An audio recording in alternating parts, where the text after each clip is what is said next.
Bien, pues empezamos con nuestra clase del día de hoy. La última vez empezamos a ver prácticamente lo que eran las medidas de tendencia central.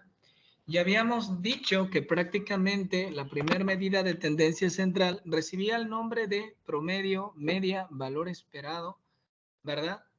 O promedio, prácticamente. Y que lo único que teníamos que hacer era sumar todos los datos y dividirlos entre el número total de datos. Sin embargo, resulta que la fórmula que vimos la clase anterior es la fórmula número 1, porque resulta que para calcular la media tenemos una fórmula optativa, ¿sí? Sin embargo, para poderla definir, pues prácticamente debemos de definir lo que es la frecuencia, ¿sí? La definición 2.22 nos dice lo siguiente, nos dice, se define la frecuencia de un dato como el número de veces que éste se repite dentro de un conjunto de otros datos. Entonces, prácticamente, ¿sí?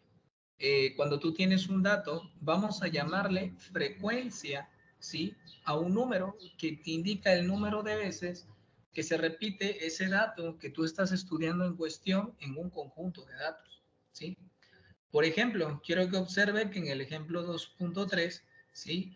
Nos dice prácticamente que vamos a suponer que se tienen pues, los siguientes datos sobre la edad de 7 alumnos de un equipo de fútbol. Es decir, aquí tengo la edad prácticamente de 7 alumnos, ¿vale? De un equipo de fútbol. La edad del primer alumno es 18, la edad del segundo alumno es 22, la del tercer alumno 17, la del cuarto 21, quinto 18, sexto 19 y séptimo 18, ¿sí? Entonces, si por ejemplo queremos calcular la frecuencia del dato 18, lo primero que quiero que observen es cómo denoto prácticamente eso. Coloco una F de frecuencia, voy a hacerlo un poquito más grande, y como subíndice de la F escribo un 18, haciendo referencia que voy a calcular la frecuencia del dato 18, ¿sí? Sin embargo, la frecuencia del dato 18 pues es igual prácticamente a 3, porque si observa en mi conjunto de datos, el dato 18 se repite un total de 3 veces, es decir, 1, 2 y 3. Por lo tanto, la frecuencia del dato 18 es igual a 3. Y entonces la definición queda claro. Vamos a definir la frecuencia de un dato como el número de veces que se repite pues prácticamente este dato dentro del conjunto de datos. Sin embargo, resulta en ocasiones, ¿sí? En ocasiones, las n observaciones numéricas de una variable se encuentran registradas de la siguiente forma. K valores observados distintos, x sub 1, x sub 2, x sub 3, así sucesivamente hasta x sub k, ¿vale? Y resulta que cada uno de esos datos o k datos diferentes tienen asociadas sus respectivas frecuencias, ¿sí? Y las vamos a llamar pues prácticamente f sub 1, f sub 2, así sucesivamente hasta f sub k.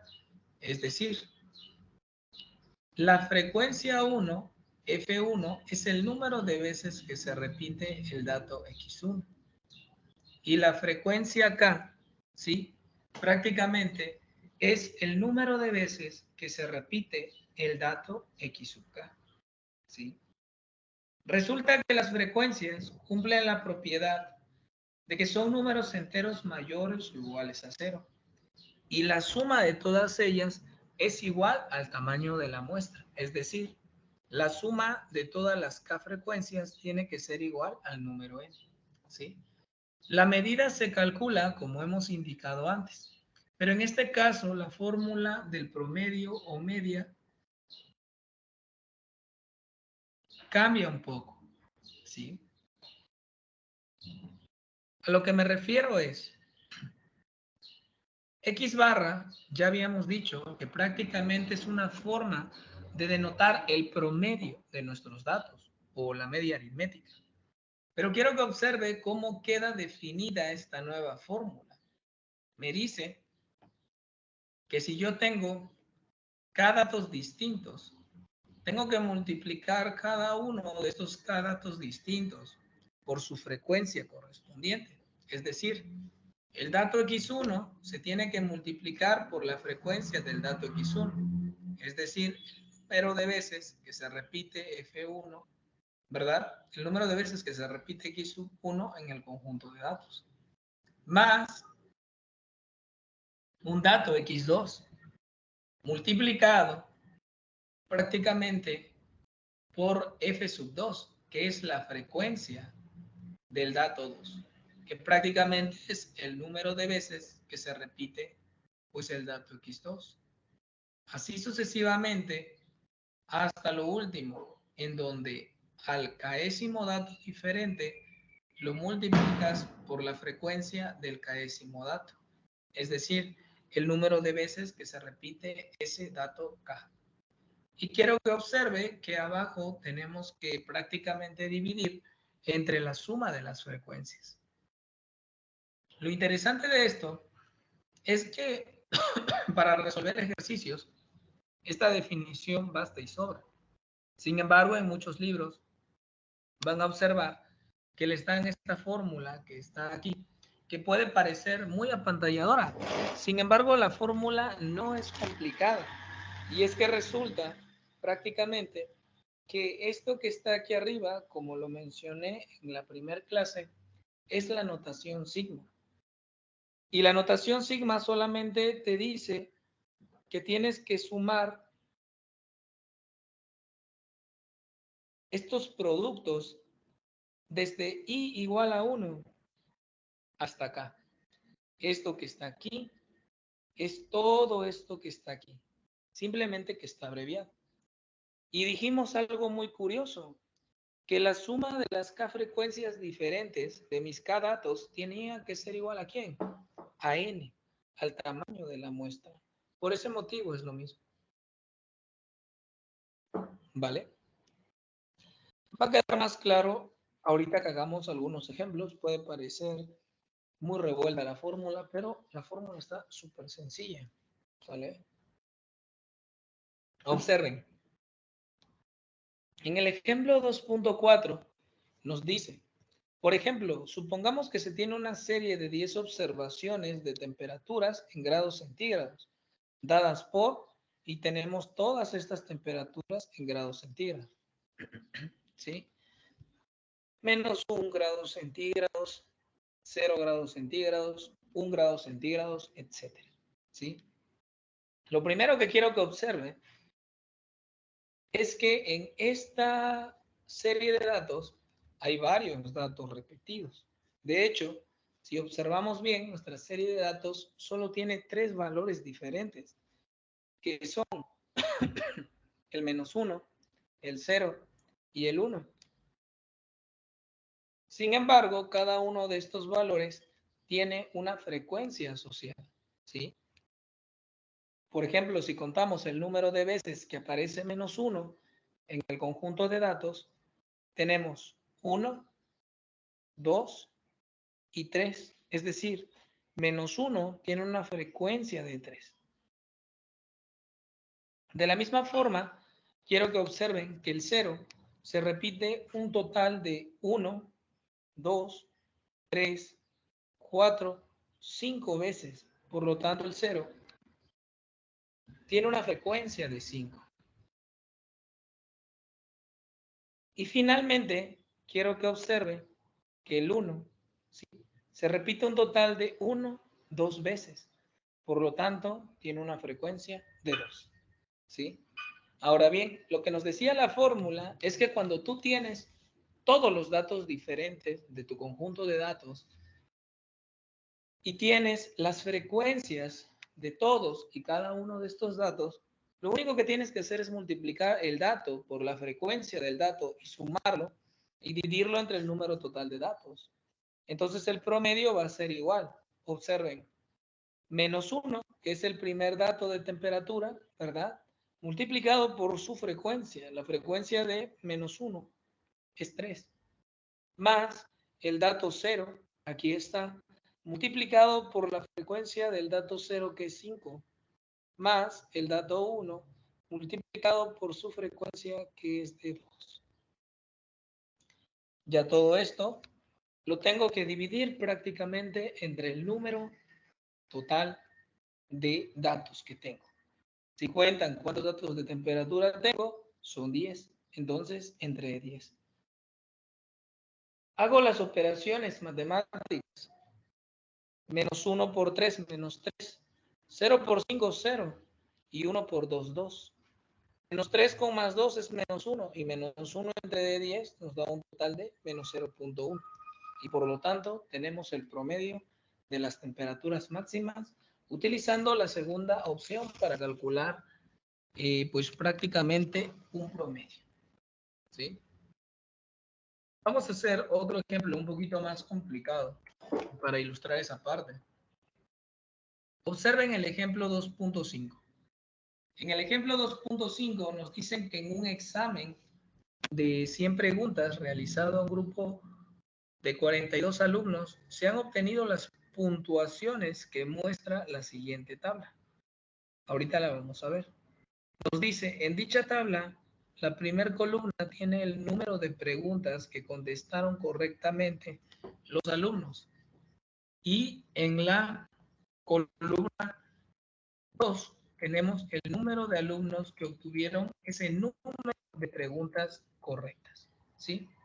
Entonces, vamos a resumir nuestro problema. ¿Sí? Nos está diciendo que un total de 42 alumnos, ¿sí?, prácticamente aplicaron un examen de 100 preguntas.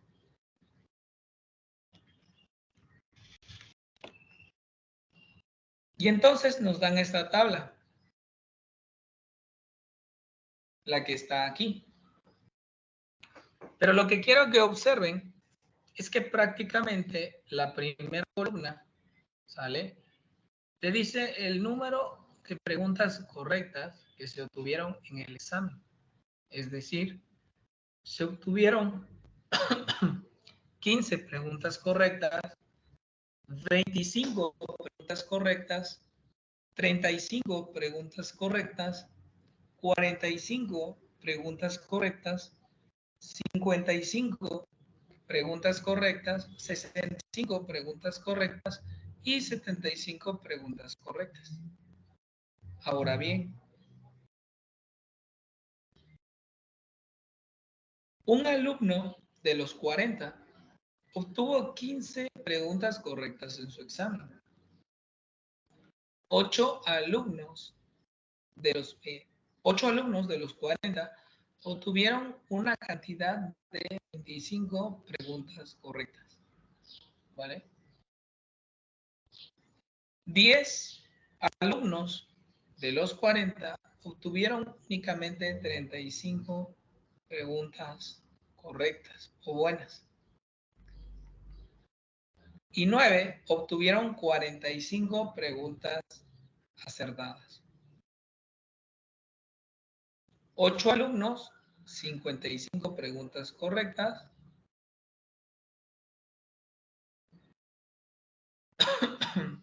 4 alumnos, 65. Y por último, 2 alumnos, 75.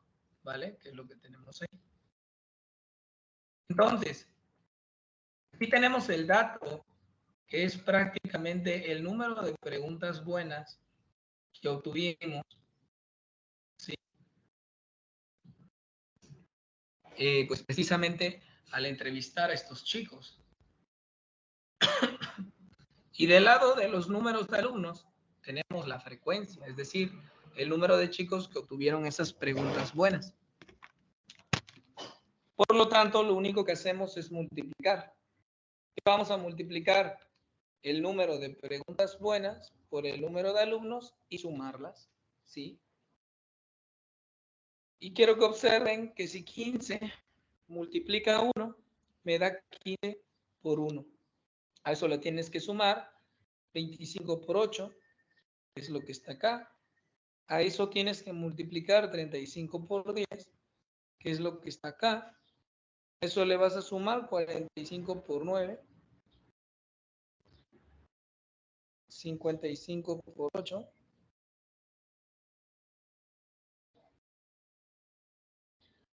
65 por 4 y 75 por 2. Cuando efectúen la multiplicación de estos números y los sumen, ¿verdad? Y lógicamente lo dividen entre 42 porque 42 es el número de datos totales que tenemos. Les va a quedar lo siguiente. Arriba les va a quedar un total de 1820 y abajo 42. Cuando se divida, va a dar un total de 43.33. ¿Vale? Lo importante cuando estamos calculando prácticamente las medidas de tendencia central, y eso es algo que debe de quedar claro, no son los números, es la interpretación. ¿Qué es lo que me está diciendo este promedio? Ese promedio me está diciendo prácticamente que los alumnos, ¿sí? Los 42 alumnos a los que yo entrevisté, en promedio, ¿sí? Sacaron 43.33 preguntas correctas en el examen, ¿sí? O sea, ni siquiera llegaron a la mitad, porque la mitad es el 50%. Por lo tanto, ¿qué concluyes? Pues concluyes que esos chicos tuvieron prácticamente un mal aprovechamiento y que lo más viable para ellos sería que prácticamente recursaran el curso o lo volvieran a tomar por un mal desempeño, ¿vale? Entonces, ya está.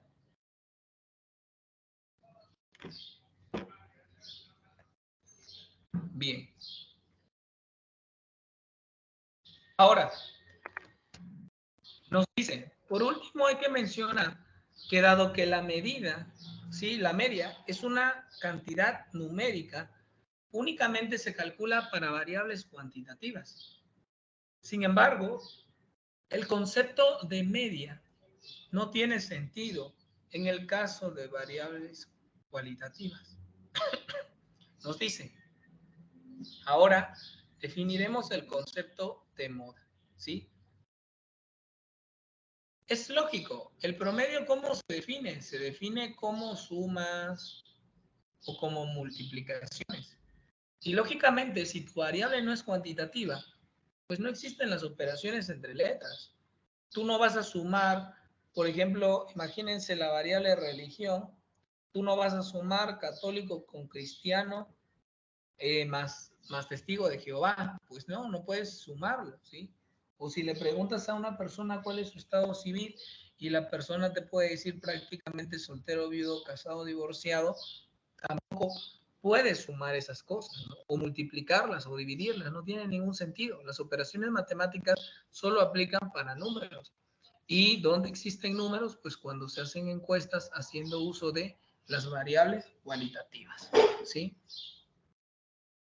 Ahora bien, nos dice, vamos a definir el concepto de moda. El concepto de moda es muy sencillo y vamos para allá.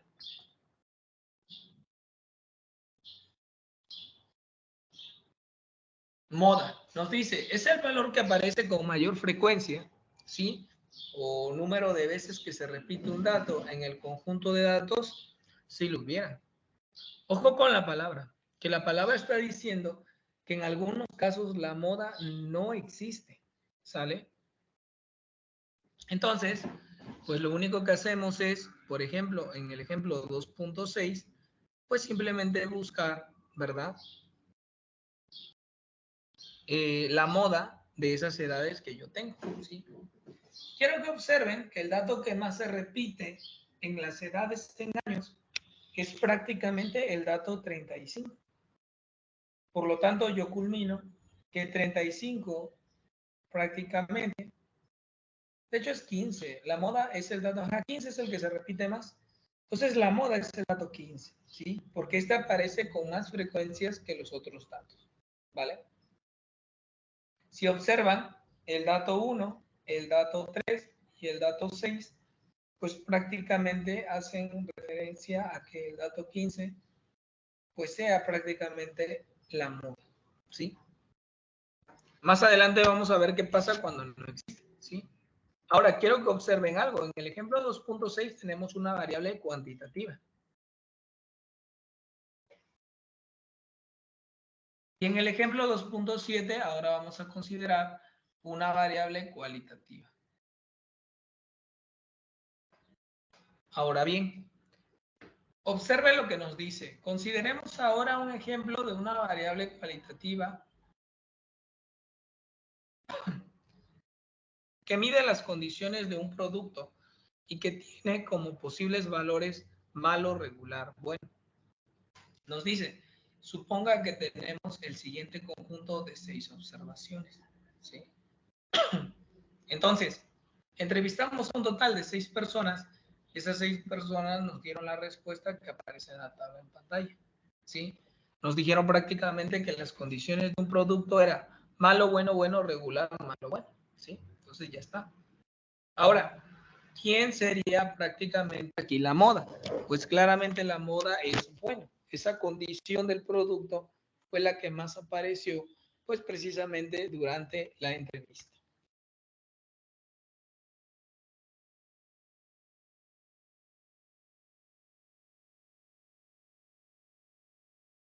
Ahora vamos con unos conceptos un poquito más interesantes. Por ejemplo, el ejemplo 2.8 dice, el número de hermanos, el número de hermanos de un grupo de 8 niños, ¿sí? Es. Entonces se les preguntaron prácticamente a 8 niños para que nos dijeran cuántos hermanos tienen, ¿sí? El primer niño dijo que solo tenía un hermano, el segundo niño que tenía 3 hermanos, el tercer niño 0 hermanos, así sucesivamente, prácticamente hasta el octavo niño que tenía 5 años, ¿sí? Ahora, lo que quiero que observen es que si buscamos el número de datos que se repiten acá, tenemos al 2 y al 2, pero también tenemos al 3 y al 3, ¿sí? Entonces, en este caso queda claro que no hay una moda, debido a que hay varios datos que se repiten el mismo número de veces. En estos casos, se dice que los datos son bimodales, ya que existen lógicamente dos modas. La moda de este ejemplo son el 3 y el 2, ya que ambos se repiten 2 veces, ¿sí? Entonces ya está. Entonces ya tenemos el otro caso. Y el ejemplo 2.9 nos dice lo siguiente. El ejemplo 2.9 nos dice lo siguiente. Dice, se le pregunta a un conjunto de 8 estudiantes cuál es la marca de celular que usa. Y las respuestas fueron Apple, Samsung, Huawei, etcétera. ¿Vale? Entonces, ¿quién será la moda? ¿Sí? Quiero que observen que todas las posibles respuestas que tengo en el ejemplo 2.9, ¿sí? Todas, absolutamente todas son diferentes. Cuando ningún dato se repite dentro de un conjunto de datos, uno concluye prácticamente que no existe la moda, ¿sí? Porque para que pueda existir la moda, tendría que considerar el dato que se repite el mayor número de veces dentro de un conjunto de datos. Y en este caso, la moda no existe. Porque a final de cuentas, todos los datos tienen pues prácticamente la misma frecuencia, ¿vale? Ok, ¿qué más? Bueno,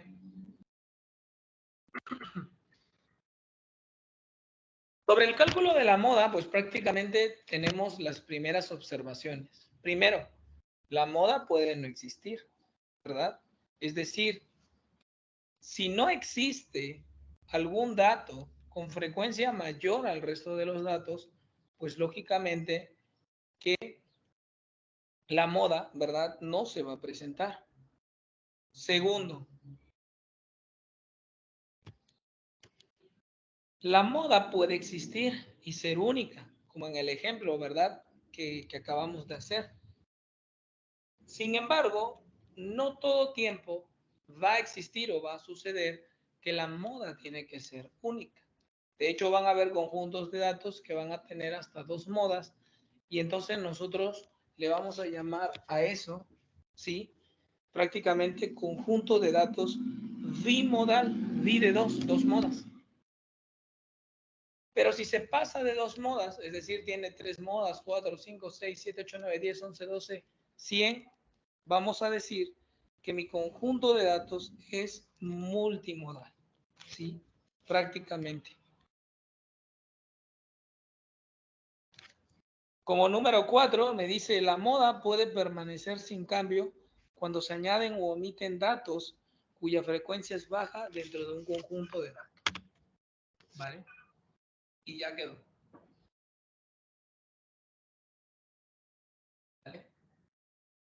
Vayan leyendo mientras esto que está en pantalla. Denme un minutito, ya vuelvo. Váyanlo leyendo.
Continuamos.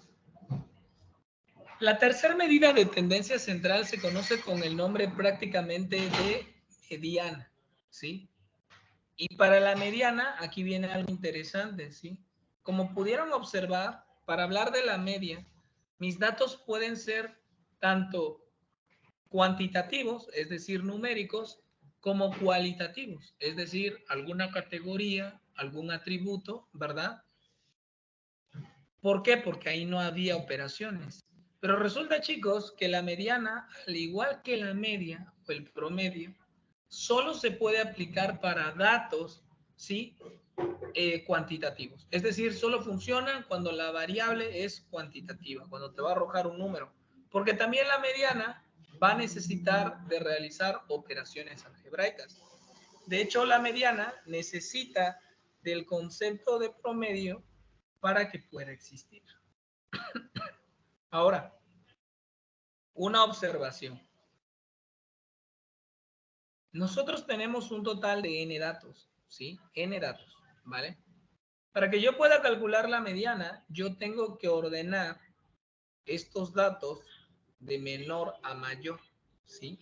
Es decir, esto significa el primer dato, esto significa el segundo dato, así sucesivamente hasta el enésimo dato, ¿sí?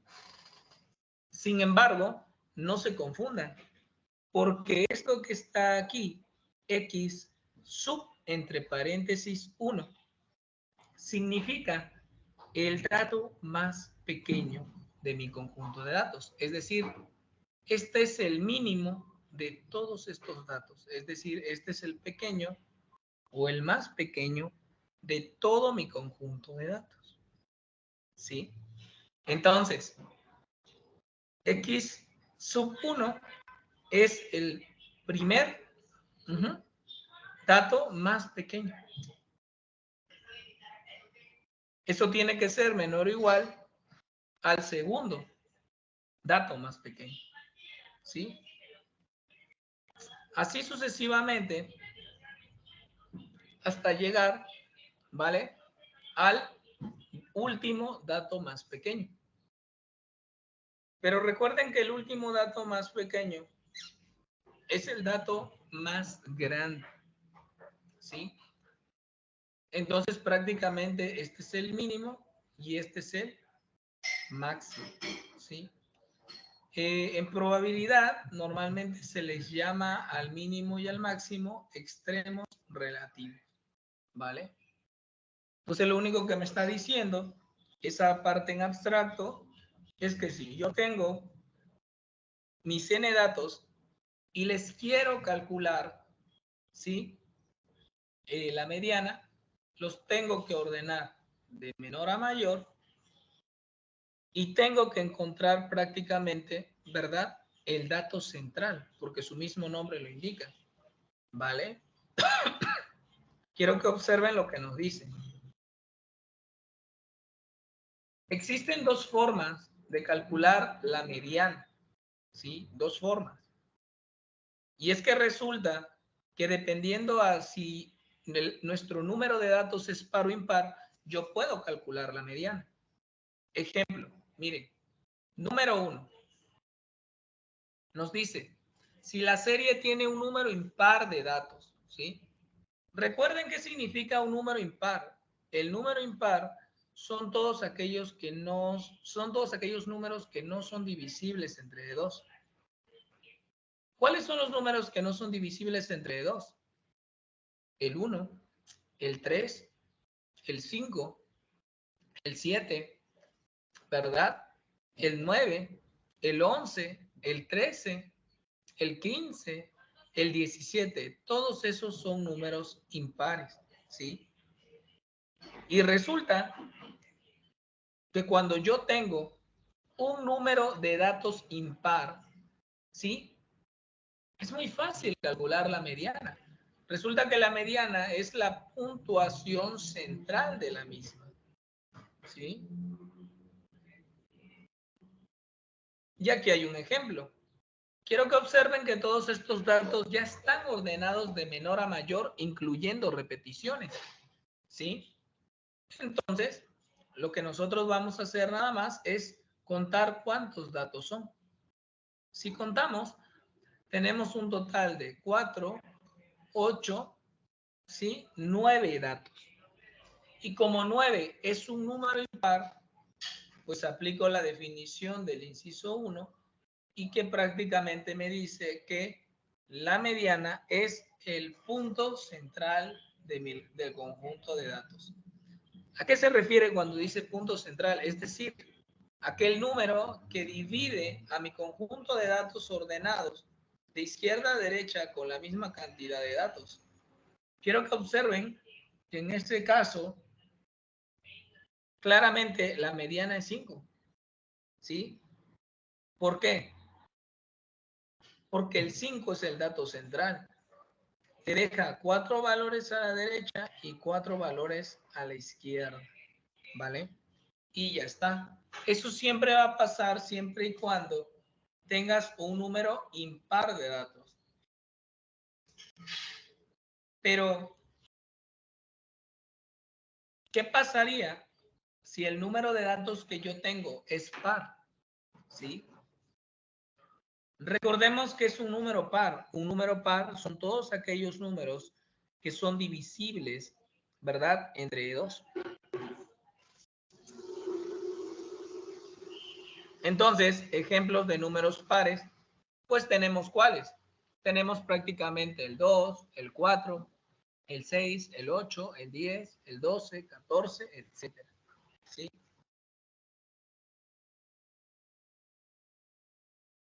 Y entonces vamos a suponer, ¿sí? Que nosotros queremos calcular la media de este conjunto de datos, ¿sí? ¿Cuántos datos son? Son 6, es un número par. Entonces me dice la regla lo siguiente, ¿sí?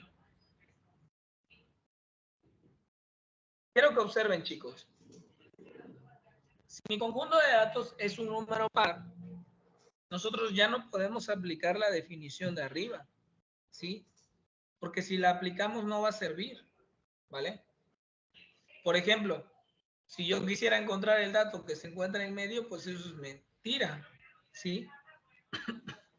10 no es la mediana, porque si fuera la mediana dejaría la misma cantidad, pues prácticamente de números a la izquierda y a la derecha, ¿sí? Tampoco puede ser 9, porque ahora ya hay un desbalance que se nota a simple vista, ¿sí? Entonces,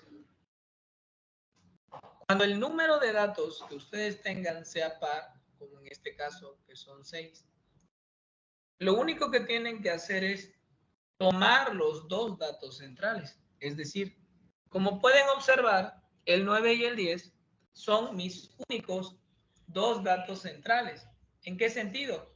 Si observan, si yo agarro el 9 y el 10, esos dos números se paran a la perfección o en dos partes iguales a mi conjunto de datos. Es decir, me quedan dos números, 7 y 8 a la izquierda, y dos números 11 y 12 a la izquierda. ¿Vale? Y resulta que la regla me dice que lo que tengo que hacer es prácticamente lo siguiente. Tengo que sumar el 9 y el 10 y dividirlo entre 2. Sale automáticamente. Y entonces ya quedó. Sale automáticamente. Quiero que observen que en el primer ejemplo la mediana era un número que pertenecía al conjunto de mis datos. Pero en el segundo ejemplo,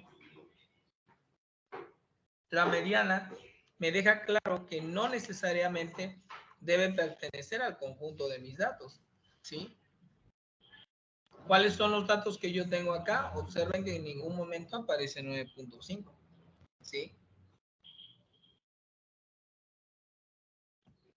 Y ya quedó. Conclusión. Si tengo un número impar de datos, lo único que hago es ordeno de menor a mayor todos mis datos y selecciono el número central. ¿Cuál es el número central? Es aquel número, sí, que deja prácticamente la misma cantidad de números a la derecha que la misma cantidad de números a la izquierda. Sin embargo, cuando la cantidad de datos es par, ¿sí? Tenemos que agarrar prácticamente los dos datos centrales o las dos puntuaciones centrales para que se divida la misma cantidad de datos a la izquierda y a la derecha. Ahí tenemos esa parte.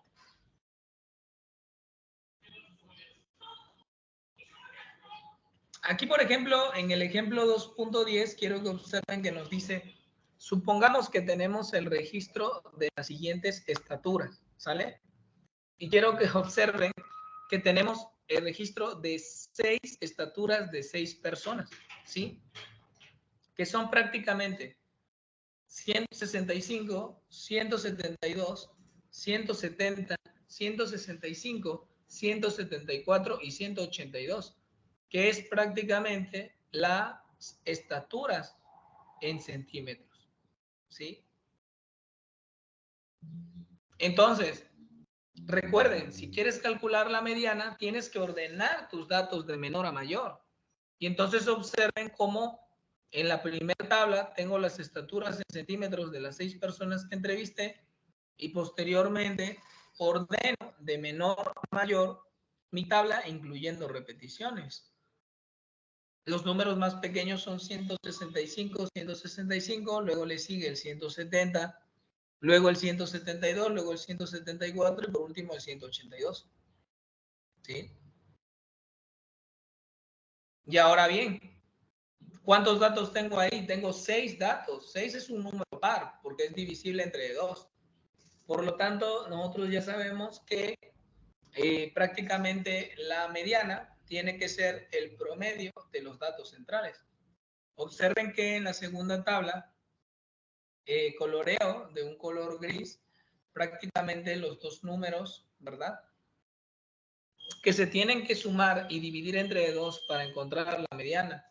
Y entonces lo que hacemos es lo siguiente. Sumamos 170 más 172, lo cual nos da un total de 300, ¿no? En ese caso, 200. Fíjense que si nosotros sumamos esas cantidades, ¿no? Nos va a quedar 2, 14 y 1, 342, ¿no? Y ya ese 342, cuando lo dividamos entre 2, nos va a dar un total de 171, ¿sale?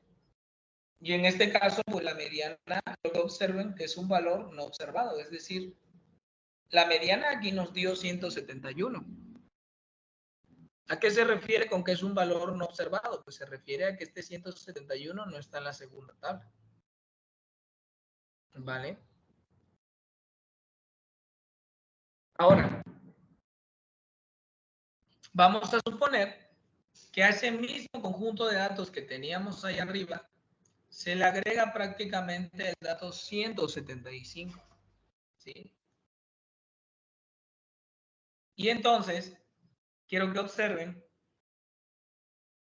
que ordeno de nuevo de menor a mayor, pero ahora incluyendo el dato 175. Claramente, al agregar el dato de 175, yo tengo un número impar de datos, ¿verdad? Y cuando los ordeno de menor a mayor, pues la mediana es el dato central.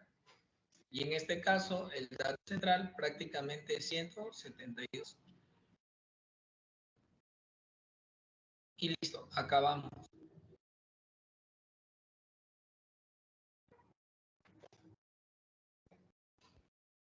¿Vale? Entonces nos dice, de esta manera, la mediana es un número que separa los datos ordenados de menor a mayor en dos partes con igual número de datos. La primera parte son los números que son menores o iguales a la mediana. Y la segunda parte corresponde al conjunto de números que son mayores o iguales a la mediana. Por último, nos dice, debemos notar que en los ejemplos previos se visualizó que la mediana puede ser uno de los datos observados o no serlos. Eso es sumamente importante. ¿Sí? Ahora bien, el concepto de moda mediana y media es muy sencillo, pero me gustaría que resolvieran estos ejercicios. Ya saben, yo les envío el PDF para que ustedes observen y vean si efectivamente entendieron los conceptos de moda mediana, ¿sí? Y media aritmética, ¿vale?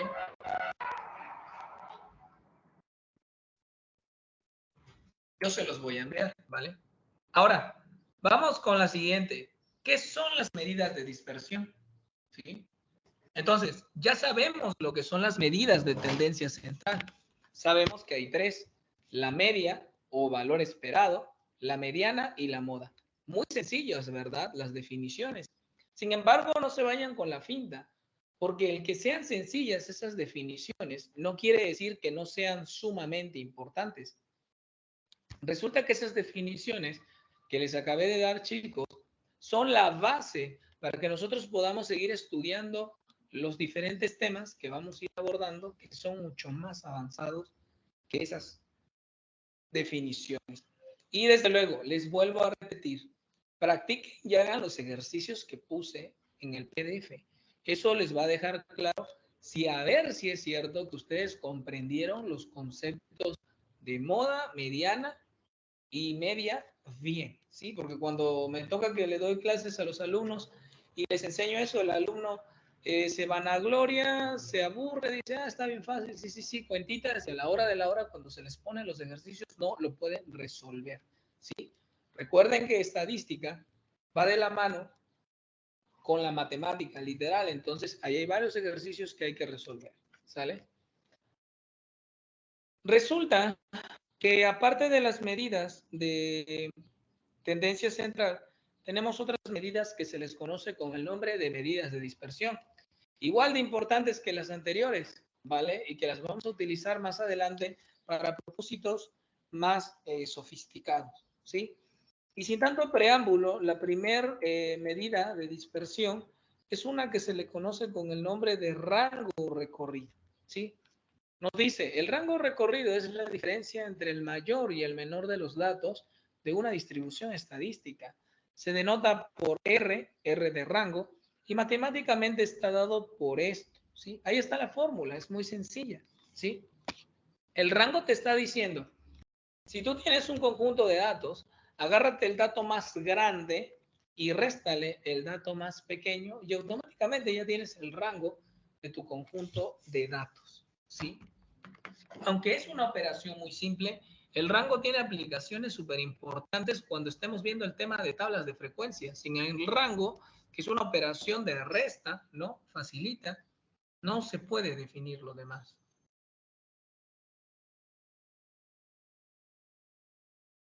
Y entonces vamos a hacer algunos ejemplos pues para calcular el rango, ¿sí? Quiero que observen, aquí yo tengo esta cantidad de datos, ¿sí?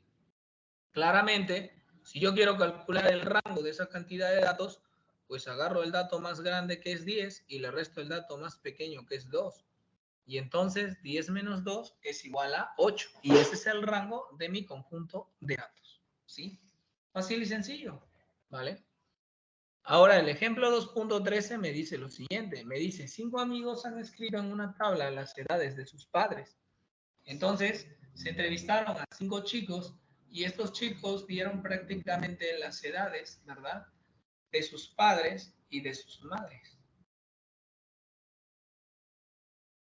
¿Vale? Entonces, quiero que observen que si nosotros queremos calcular el rango de los padres, ¿sí? Pues simplemente me agarro la edad más alta que tiene un padre, ¿sí? Que es de 44, ahí está, y le resto la edad más pequeña de los padres de esos 5 alumnos, que es 32. Entonces, si a 44 le quito 32, me da un total de 12.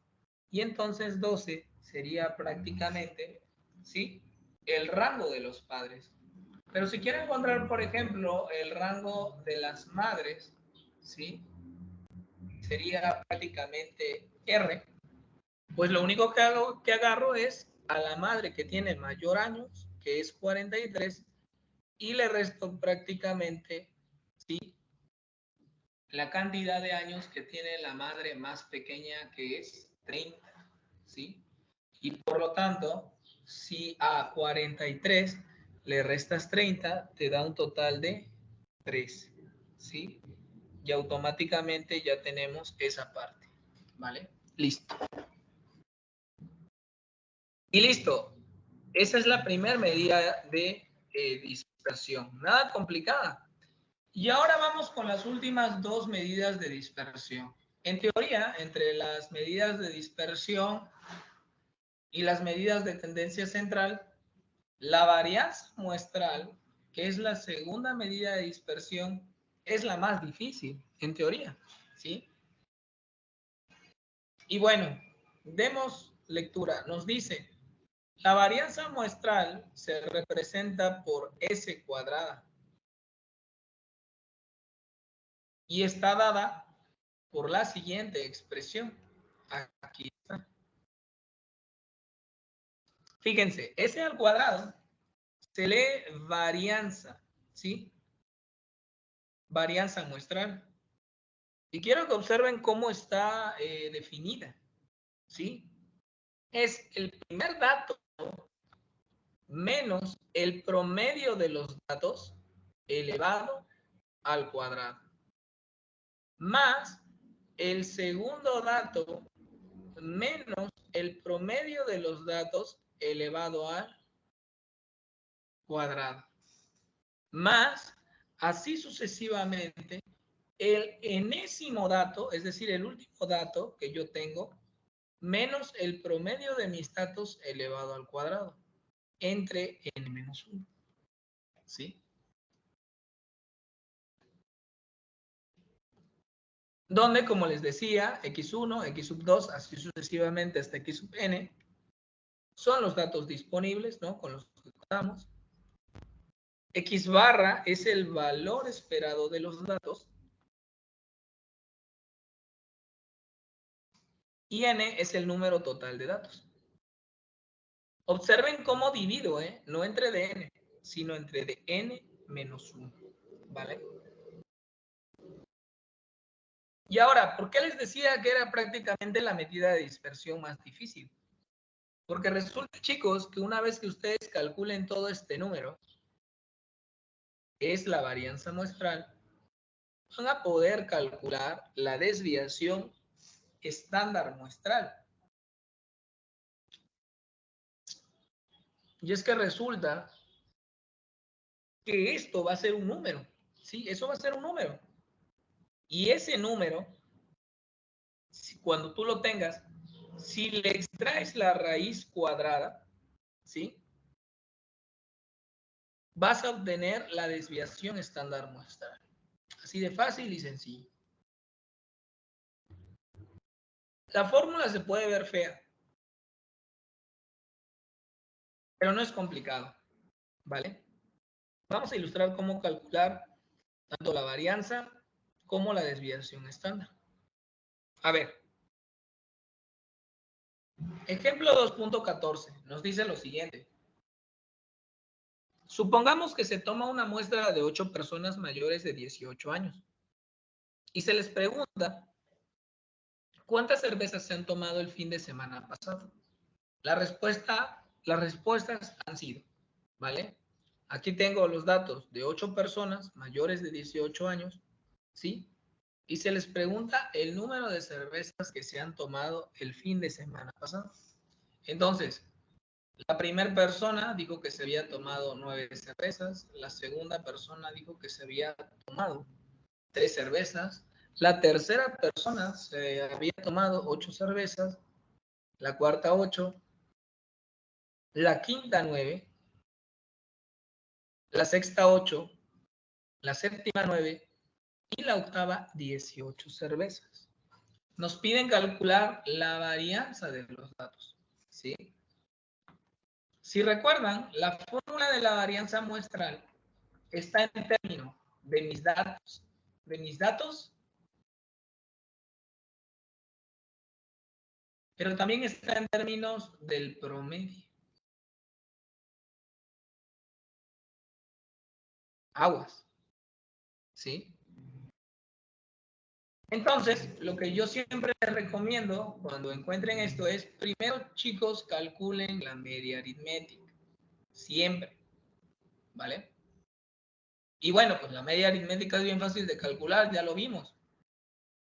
Me agarro todos mis datos, me los sumo y me los divido entre el número total de datos. Fíjense, todos estos números aquí están, me los sumo y los divido entre el número total de datos, son 8. Cuando yo sume todos esos números y los divide entre de 8, me da 9 y ya tengo automáticamente el promedio o la media aritmética. ¿Sale? Y no quiero que se aprendan fórmulas. Fíjense qué tan natural va a ser. A ver, miren, yo ya tengo la media aritmética y quiero que observen cómo vamos a calcular la varianza. Miren, me agarro el primer dato que es 9, lo coloco y le resto la media que es 9. Aquí está. Y eso lo tengo que elevar al cuadrado. Es lo que me dice la regla. A eso le sumo, dice la regla, el segundo dato, que es 3. Le resto el promedio, que es 9, y lo elevo al cuadrado. A eso le sumo el tercer dato, que es 8. Le resto la media, que es 9, y lo elevo prácticamente al cuadrado. A eso le sumo el cuarto dato, que es 8, le resto la media y prácticamente lo elevo al cuadrado. A eso le sumo ahora, ¿verdad? El quinto dato, que de nuevo es 9, ¿verdad? Lo elevo al cuadrado y listo. Más el sexto dato, que es 8, le resto nuestra media, que dijimos que es 9, y lo elevo prácticamente al cuadrado.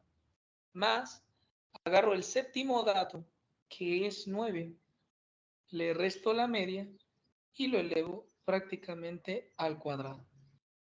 A eso le sumo el último dato, que es 18, al cual también le resto la media y lo elevo al cuadrado. ¿Sale? Y ya está. ¿Vale? Y nos decía la regla, eso te lo divides entre dn menos 1. Pero n es el número total de datos. Yo tengo 8 datos. ¿Sí? Entonces a 8 le resto 1. ¿Sí?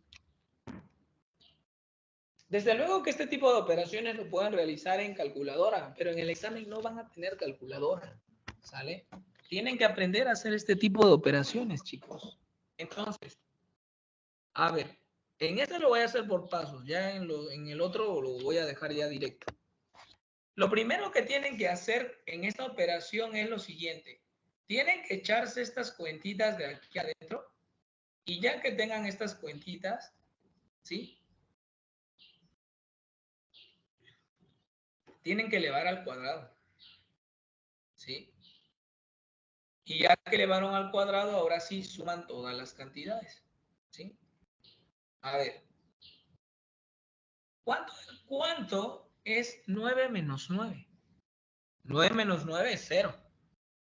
¿Y qué significa 0 al cuadrado? Significa que voy a multiplicar ese 0 2 veces por sí mismo. 0 por 0, 0. Entonces esta cantidad vale 0. Ahora, esta, ¿qué significa?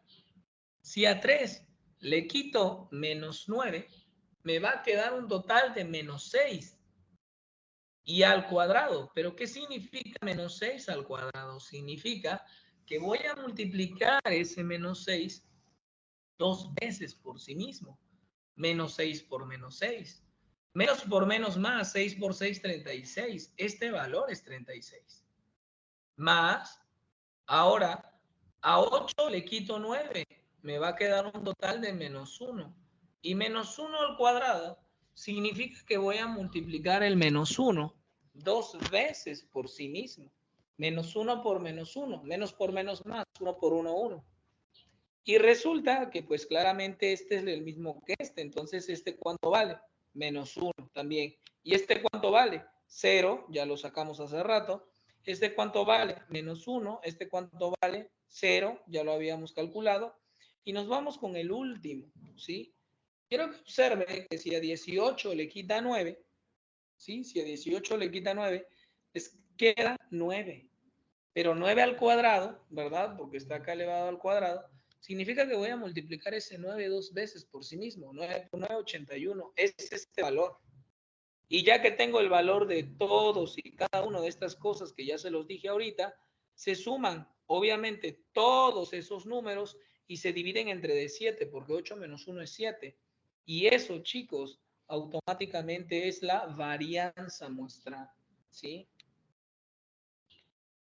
Y entonces, pues yo acá calculé que la varianza muestral es de 17.14.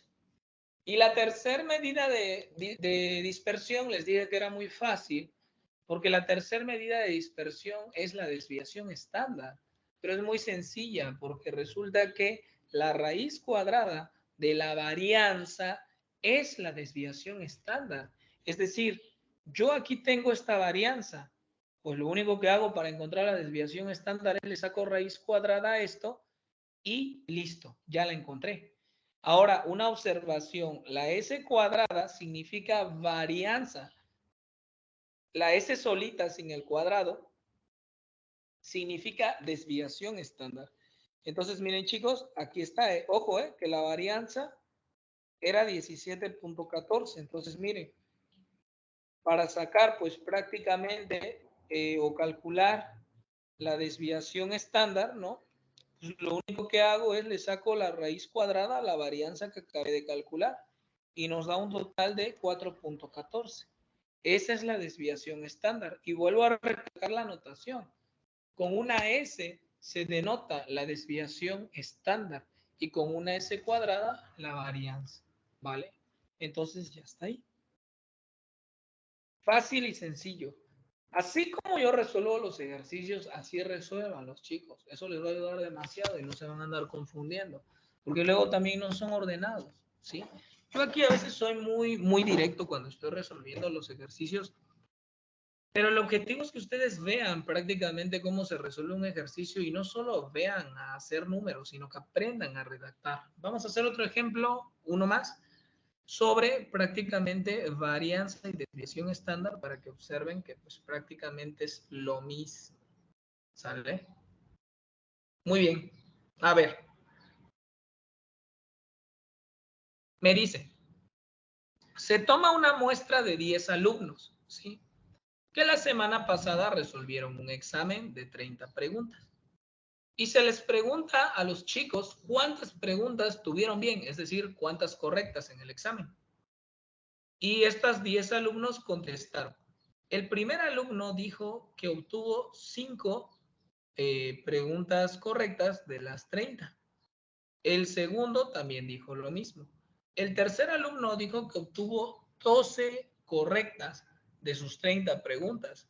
El cuarto alumno 13 correctas de sus 30 preguntas. Así sucesivamente hasta el décimo alumno, o sea, el alumno número 10, que dijo que obtuvo 23 preguntas correctas de las 30 que respondió en su examen. ¿Sí? Entonces lo que nos piden prácticamente a nosotros es calcular la varianza, ¿sí? Y bueno, vuelvo a repetir, ya vimos la fórmula de la varianza. La fórmula de la varianza está en términos de mis datos y del promedio, ¿verdad? De mis datos. Entonces lo primero que tengo que hacer es calcular el promedio o la media aritmética o el valor esperado, como le quieran llamar.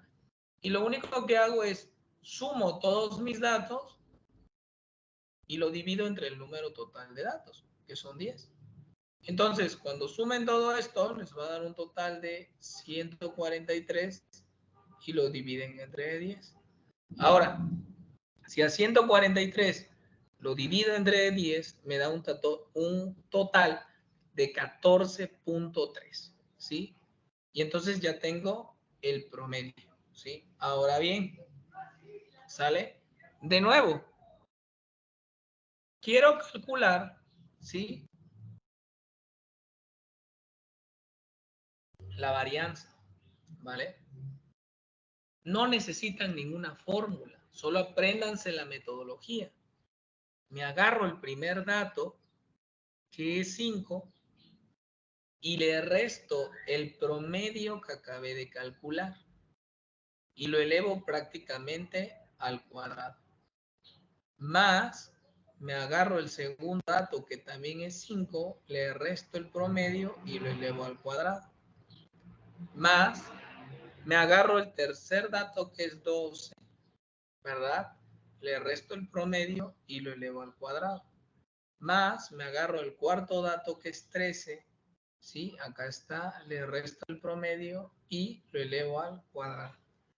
Así sucesivamente hasta llegar al noveno dato, en donde al noveno dato, que es 20, le resto el promedio y lo elevo al cuadrado. A eso le sumo, finalmente, ¿verdad? Pues prácticamente el décimo dato, que es 23, le resto la media y lo elevo al cuadrado. Eso, toda esa cantidad, observen cómo pues lo dividí en dos partes porque está sumamente largo, ¿no? Las cuentas, ¿vale? Lo divido entre n-1. Recuerden que n es el número total de datos. En este caso yo tengo un total pues prácticamente de 10 datos. Entonces si a 10 le resto 1 me queda 9, ¿vale? Y entonces, chicos, ya quedó, ¿no? Porque a 5 hay que restarle esta cantidad y cuando la eleven al cuadrado les va a dar esto, ¿sí? A 5 hay que restarle esta cantidad y cuando la eleven al cuadrado le va a dar esto. A 12 hay que restarle 14.3, elevarlo al cuadrado y les va a dar esto. A 13 hay que restarle 14.3 y lo elevan al cuadrado y les da esto. A 15 hay que restarle 14.3, hay que elevarlo al cuadrado y les da esto. De lo mismo, a 15 le restas 14.3, lo elevas al cuadrado y lo mismo te va a dar esto. Así sucesivamente hasta el penúltimo dato. A 20 le restas 14.3 y lo elevas al cuadrado y te da esto. Y finalmente a 23 le restas 14.3, lo elevas al cuadrado y te va a dar prácticamente esto. ¿Sale? Pueden hacerlo en calculadora, obviamente, para corroborar, pero sería bueno que también lo hicieran a mano, ¿sí? Muy bien. Entonces, ya cuando me sumo todos estos números, me da un total de 322.1 entre de 9, lo cual nos da un total de 35.79 y automáticamente yo ya he calculado la varianza muestral, ¿sí? Y para encontrar la última medida de dispersión, que es prácticamente la desviación estándar muestral, ¿verdad? Pues lo único que hago es que prácticamente a la desviación estándar, pues para calcular la desviación estándar, le extraigo la raíz cuadrada a la varianza. Observen que la varianza es 35.79, entonces la raíz cuadrada de 35.79 es 5.98. Y automáticamente tengo la desviación estándar, ¿vale? Esa es como que la medida más complicadilla ahí, pero no está difícil, solo es laboriosa. Bien. Por último, resulta, chicos, que existe una cuarta, ¿verdad? Medida de dispersión que recibe el nombre de coeficiente de variación. Una medida sumamente fácil que depende del promedio y de la desviación estándar. Mire, nos dice sea, ¿vale? X1, X2, así sucesivamente hasta Xn, una colección de n datos de una variable cuantitativa, es decir, te piden que los datos sean numéricos, no pueden ser cualitativos, ¿sí? O categóricos. Y nos dice sea X el promedio de los datos o la media y sea S su desviación estándar. Resulta que al cociente, recuerden que el cociente es división de la desviación estándar entre el promedio, recibe el nombre de coeficiente de variación. El coeficiente de variación lo vamos a denotar como CB, C de coeficiente B de variación entre paréntesis X para hacer referencia a los datos. Y el coeficiente de variación simplemente se calcula como la desviación estándar entre el promedio, ¿sí? Desviación estándar entre el promedio. Entonces, por ejemplo, si yo quisiera encontrar el coeficiente de variación del ejemplo 2.15, pues me agarro la desviación estándar, que es 5.98, y me la divido entre el promedio, que es 14.3.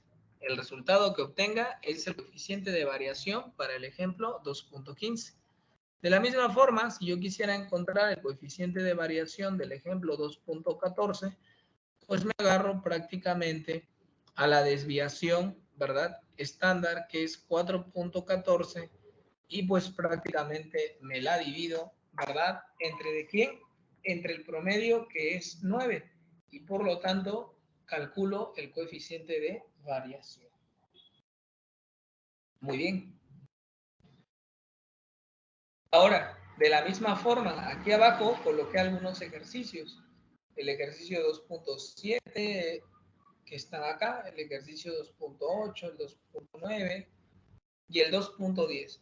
Serían interesantes que pues prácticamente ustedes lo resolvieran para poner a prueba sus habilidades y su comprensión lectora. ¿Sí? Bien. Ahora, el siguiente tema que vamos a ver, que obviamente nos pide su libro verlo, es un tema que se conoce con el nombre de tablas de frecuencias. ¿Sí? ¿Qué es una tabla de frecuencias? Su mismo nombre lo indica. Una tabla de frecuencias es una tabla literal que nos muestra de forma ordenada, de forma sutil y de forma elegante, ¿sí? Prácticamente el número de veces que se repite un cierto dato. El objetivo de las tablas de frecuencias son dos. Primero, que sea más fácil poderle dar lectura a nuestros datos y segundo, que a partir de las tablas de frecuencias se puedan realizar gráficos estadísticos, que es el siguiente tema que vamos a ver después de esto. Y es que resulta que de una tabla de frecuencias yo puedo crear un diagrama de barras o un histograma, que son gráficos estadísticos que te ayudan a visualizar el comportamiento o la tendencia o la relación entre ciertos datos. ¿Sí? Entonces eso es muy importante. Sin embargo, resulta, chicos, y eso es algo que deben de tener claro por si investigan en YouTube, en otro libro o algo de ese estilo, Y es que existen dos tipos de tablas de frecuencia. De hecho, las vamos a ver, pero tienen que tener mucho cuidado porque cada una de ellas tiene una metodología diferente a la hora que se resuelve, ¿sí? Tenemos las tablas de frecuencias con datos no agrupados, ¿vale? Y tenemos las tablas de frecuencias con datos agrupados, ¿vale? Ahora, ¿vale? Lo primero que quiero que quede claro es que tanto las tablas de frecuencias con datos no agrupados y las tablas de frecuencias con datos agrupados tienen la misma finalidad. Todas crean una tabla en donde se muestra de forma ordenada y elegante tus datos. Ambas tipos de tablas, ¿sí? Te ayudan para crear gráficos estadísticos también. La única diferencia, chicos, no es que son opuestas, ¿eh? Se complementan. Lo único que pasa, ¿sí? Es que cuando tú tienes pocos valores, pocos datos, a lo mejor unos 100 datos, unos 200 datos, 300 datos, 400 datos, vas a utilizar una tabla de frecuencias con datos no agrupados. Sí, se utiliza cuando se tienen pocos datos. Pero si tú tienes muchos datos, sí, demasiados datos, estoy hablando de arriba de 500 a lo mejor, 600, 700, 800, 900 o 1000 datos, tienes que utilizar las tablas de frecuencias con datos agrupados, ¿sí? Desde luego, ¿no? O sea, eso de poco, muchos datos es relativo y depende de dónde estés haciendo tu análisis, ¿no? Por ejemplo, imagínense que yo quiero hacer un análisis estadístico sobre el índice de reprobación en un grupo de 100 alumnos, ¿no? Si a lo mejor entrevisto 10, 20, 30 alumnos, pues a lo mejor para mí eso es poco y utilizo una tabla de frecuencias con datos no agrupados. Pero a lo mejor para mí ya después de 40, de 100, pues ya son bastantes, entonces pues yo ya utilizaría una tabla de frecuencias con datos agrupados. ¿Sale? Es una recomendación por mi experiencia como ustedes lo pueden utilizar, pero pues no es una verdad absoluta. De hecho, estos dos tipos de tablas pues tienen diferente metodología, pero al final de cuentas es la misma finalidad. Entonces, de todas formas, yo les voy a enseñar, ¿no?, cómo hacerlo. ¿Vale? Muy bien. A lo que intento dar a entender es de que es decisión suya, ¿sí? A cuál de los dos métodos le sean fiel, ¿entienden? O sea, algunos matemáticos, físicos, ingenieros, actuarios o cualquier persona que trabaje con esto, ¿sí? Son fieles pues a las tablas de frecuencias con datos no agrupados o a las tablas de frecuencias con datos agrupados, ¿sale? Bueno, después de hacer esa breve explicación, pues vamos a arrancar con el primer tipo de tablas, que son estas, ¿sí? A ver, tablas, tablas de frecuencias con datos no agrupados, ¿sale? Tablas de frecuencias con datos no agrupados, ¿vale? Vamos a darle lectura. Dice, usamos este tipo de tablas cuando tenemos variables cualitativas o variables cuantitativas con pocos valores. Importantísimo.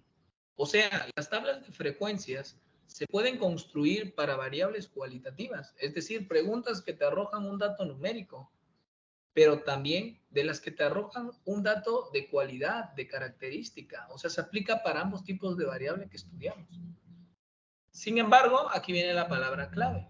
Este tipo de tablas de frecuencias se recomienda, ¿sí?, cuando tienes pocos valores, ¿sí? Y obviamente la palabra pocos valores es relativo y depende de cuánto es el total de personas que tú estás entrevistando en tu análisis estadístico, ¿sí? Y en general, la tabla, pues precisamente de frecuencias para datos no agrupados, tiene un nombre larguísimo, está compuesta por las siguientes columnas, ¿sí? Y aquí están, ¿vale? A ver, Definición 2.7. Vamos a definir qué es una tabla de frecuencias formalmente y vamos a definir las columnas de una tabla de frecuencias. Aquí voy a dar una serie de definiciones teóricas. Se las tienen que aprender, chicos. ¿Sí? La definición no hay opción. Hay que aprendérsela, tal y como viene acá. Ahora, van a observar que cuando se lleva estas definiciones a la práctica es muy sencillo e intuitivo crear tablas de frecuencias, ¿sí? Miren, primero nos dice, una tabla de frecuencias es una tabla que nos muestra cómo se distribuyen los valores de acuerdo a sus frecuencias. Ojo que ya está en términos de frecuencia y nosotros ya sabemos qué es eso, ¿verdad? Ya no nos cuesta trabajo comprender la definición de tabla de frecuencias porque la única palabra que está ahí adentro que podría jugar un papel importante es frecuencias, pero nosotros ya definimos desde hace rato que la frecuencia es el número de veces que se repite un dato dentro de un conjunto de datos, ¿sí? Ahora, definición 2.8. La primera columna de nuestra tabla de frecuencias va a ser la frecuencia absoluta, ¿sí? Que no es otra cosa más que la frecuencia normal. Observen lo que nos dice. Se define como la cantidad de veces que aparece un valor en nuestro conjunto de datos. Y cumple algo interesante, que la sumatoria de las frecuencias absolutas es igual al número de datos. Ahora bien, ¿qué es la frecuencia acumulada? Su mismo nombre lo indica, acumulado de frecuencias, ¿sí? Simplemente digamos que es como que empezamos a acumular todas las frecuencias absolutas de tal forma que tengamos un indicador de cuántos datos se van reportando hasta ese momento, ¿sí? O cuántos datos se van contando hasta ese momento, ¿vale? Puede parecer un poco confuso si no entienden la definición o hay algunas cosas que todavía en tecnicismos no la entienden, pero ahorita que lo ilustremos en los ejemplos van a observar que es bien sencillo encontrar todo esto. La frecuencia relativa sí tiene una fórmula, mucho cuidado, ¿sale? A la frecuencia relativa tú la calculas agarrándote las frecuencias absolutas de los datos y dividiéndotelos entre el número total de datos, ¿sí? Así de fácil, esa es una fórmula y sí se la tienen que aprender, ¿vale? No es muy complicada, pero hay que aprendérsela. Y bueno, ya se imaginarán, si la frecuencia absoluta prácticamente creaba o daba paso a la frecuencia acumulada, ¿verdad? Pues prácticamente la frecuencia relativa acumulada, pues es prácticamente el acumulado de la frecuencia relativa, ¿sí? Entonces, cuando nosotros calculamos la frecuencia relativa de todos y cada uno de nuestros datos, ¿sí? Entonces, la frecuencia relativa acumulada es igual a un índice que nos indica cuántos datos, ¿sí? Pues prácticamente respecto al total se van reportando hasta ese momento. Les digo, no hay aquí salvación. Las definiciones que están aquí son las que van a encontrar en cualquier libro. Hay que aprendérselas de memoria, literal, porque se las pueden preguntar con esa definición formal. Sin embargo, no se preocupen, porque ahorita van a observar, porque ahorita antes de terminar la clase yo voy a hacer algunos ejemplos y van a observar que construir una tabla de frecuencias es muy fácil, ¿sí? Y bueno, resulta que la frecuencia porcentual, ¿sí? La frecuencia porcentual, pues su mismo nombre lo indica, es un porcentaje, ¿sí? O sea, prácticamente observen la definición, porque la frecuencia porcentual se calcula multiplicando la frecuencia relativa por un 100%, ¿sí? A final de cuentas, nada más es un producto, ¿sale? Y bueno, totalmente análogo. El acumulado de las frecuencias porcentuales es la frecuencia porcentual acumulada, ¿sí? Las definiciones apréndanselas, ¿sí? De memoria, háganle como puedan, ¿sale? Hay que aprendérselas. Sin embargo, en la práctica no es muy útil esas definiciones, pero ustedes tienen que aprendérselas porque en el examen se los pueden preguntar, ¿sí? No solo va a ser práctica, sino teórica, ¿vale? Y entonces, chicos, bueno, pues sin más que darle, vamos a pues prácticamente ilustrar, ¿no? Acá tengo el ejemplo 2.16, es muy sencillo, ¿sale? Miren, ¿sale? Nos dice, se le hizo una encuesta a 20 personas, ¿sí? O sea, seleccionamos 20 personas y se les encuestó sobre su bebida favorita. Es decir, la persona escribió en la encuesta, mi bebida favorita es tal cosa, ¿sale? Y los resultados que se obtuvieron después de entrevistar a estas 20 personas fueron los siguientes, ¿sí? La primera persona dijo que su bebida favorita era la cerveza Duff. La segunda persona dijo que su bebida favorita era el Sprite. La tercera persona dijo que su bebida favorita era Pepsi. La cuarta persona dijo que su bebida favorita era Coca-Cola, ¿sí? La quinta persona dijo que su bebida favorita era Coca-Cola de nuevo. Y así sucesivamente hasta la última persona, que es la número 20, que también dijo que la Coca-Cola era su bebida favorita. Entonces, ¿cómo se crea una tabla de frecuencias? Primero, chicos, la primera columna debe tener el nombre de la variable que estamos estudiando. ¿Qué se le preguntó a estas 20 personas? Su bebida favorita. La bebida favorita o bebida preferida es la variable. Por eso en la primera columna yo escribo, ¿sí? La variable, ¿sí? Que es prácticamente bebida. La variable bebida preferida.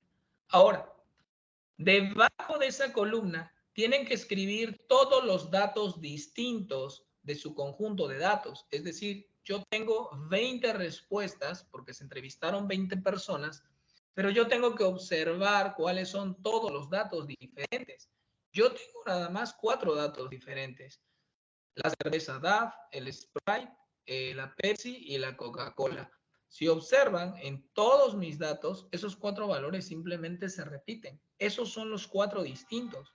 Entonces, debajo de la columna bebida, ustedes tienen que escribir todos los valores distintos que tienen. En este caso, cerveza Duff, Sprite, Pepsi y Coca-Cola. ¿Vale? O sea, escribo las 4, pues prácticamente bebidas diferentes de mi conjunto de datos. Ya que escribieron todos los datos diferentes, ¿verdad? De su variable, tienen que escribir un último renglón. Ese último renglón lo vamos a llamar total, ¿sí? Así como está ahí. Ahora, la segunda columna es la columna de frecuencia absoluta, pero es muy fácil rellenarla porque habíamos dicho que la frecuencia absoluta es el número de veces que se repite un dato dentro del conjunto de mis datos. Si ustedes observan, cerveza Duff dentro de los 20 datos se repite solo 4 veces. 1, 2, 3 y 4. Por lo tanto, la frecuencia absoluta de la cerveza Duff es 4, ¿sí? Pero el Sprite, por ejemplo, ¿sí? ¿Cuántas veces se repite? Se repite 1, se repite 2, se repite 3, se repite 4 y se repite 5. Por lo tanto, la frecuencia absoluta del Sprite es 5. La Pepsi lo mismo. Si cuentan el número de veces que aparece en la Pepsi es 1, 2, 3, 4 y 5. Por lo tanto, ¿verdad? La frecuencia absoluta de la Pepsi es la misma que la del Sprite, es 5. Y finalmente la Coca-Cola, que al parecer se repite 6 veces. 1, 2, 3, 4, 5, 6 veces. Ahí está. Ahora, en la fila o renglón de total debe ocurrir algo interesante. Y es que resulta que la definición les decía que la suma de frecuencias absolutas tiene que ser igual al número total de datos. ¿Cuántos datos yo tengo aquí? Yo tengo 20 datos, ¿sí? Y si mis frecuencias absolutas están correctas, La suma de todas mis frecuencias absolutas tiene que ser igual a 20. Observen, 4 más 5, que es 9, más 5, que es 14, y más 6, que es 20. ¿Qué quiere decir? Que es correcto, ¿sí? Aquí obviamente ustedes pueden decir es que es muy evidente, 4 más 5 más 5 más 6 es 20, pero lo tienen que hacer, porque en la práctica, en la vida real, no les van a dar 20 datos. En la vida real se trabajan con 100, 200, 500, 600, 1000, 1.000.000 de datos, no se trabajan con 20 datos, ¿sí? Y lógicamente, ustedes este tipo de cosas las tendrían que programar. Aquí se les dan las herramientas teóricas, pero más adelante, cuando vayan en una universidad y se topen con esa materia ya a nivel universidad, es importantísimo que hayan comprendido cómo se construye manualmente este tipo de tablas, porque las van a tener que programar. En la vida real no se va a poner a contar 1.000.000 de datos. Una computadora lo va a hacer por ustedes. Muy bien. La segunda columna va a ser una que se conoce con el nombre de frecuencia acumulada. Y bueno, ¿qué decía la definición? Que una frecuencia acumulada era el acumulado de las frecuencias absolutas. Les decía en otras palabras, es el número de datos que se van reportando hasta un cierto momento dado. Y van a observar que es bien fácil calcularlo, aunque la definición no se comprenda a la primera o parezca muy difícil. Grábense esto, la primera frecuencia acumulada es la primera frecuencia absoluta siempre. ¿Cuál es la primera frecuencia absoluta? 4. Por lo tanto, la primera frecuencia acumulada siempre va a ser 4. A partir de ahí solo vamos sumando. Observen. 4 más 5, 9. 4 más 5, 9 más 5, 14. 4 más 5 más 5 más 6, 20. Y acabé de completar la columna de frecuencias acumuladas. ¿Sí? Ahora, cuando ustedes terminen la columna de frecuencia absoluta y la de frecuencia acumulada, siempre, pero siempre se tiene que cumplir lo siguiente. La diagonal tiene que ser la misma. Observen que esto es algo que va a suceder siempre. Tengo 20 acá, 20 acá. Por lo tanto, mis primeras dos columnas son correctas. Si esos dos números en diagonal difieren, están mal automáticamente con lo que hicieron. La frecuencia relativa. La frecuencia relativa igual es pan comido, porque si recuerdan, la frecuencia relativa se definía como la frecuencia absoluta entre dn. Es decir, te agarras las frecuencias absolutas y las divides entre dn. N es 20 en nuestro caso. ¿Sí? Y entonces, pues se procede a hacer lo siguiente. Miren, 4 entre de 20, aquí está. 5 entre de 20, aquí está. 5 entre de 20, acá está. Y 6 entre de 20, aquí está. ¿Sí? Ahora, es opcional, chicos. En algunos libros, la columna de frecuencia relativa las llenas con fracciones si sabes trabajar con fracciones, es decir, si sabes sumar fracciones. Pero si no, lo puedes trabajar con decimales, porque 4 entre de 20 es 0. Prácticamente 0.2. 5 entre de 20 pues es 0.25, al igual que acá. 6 entre de 20 es 0.30, ¿sí?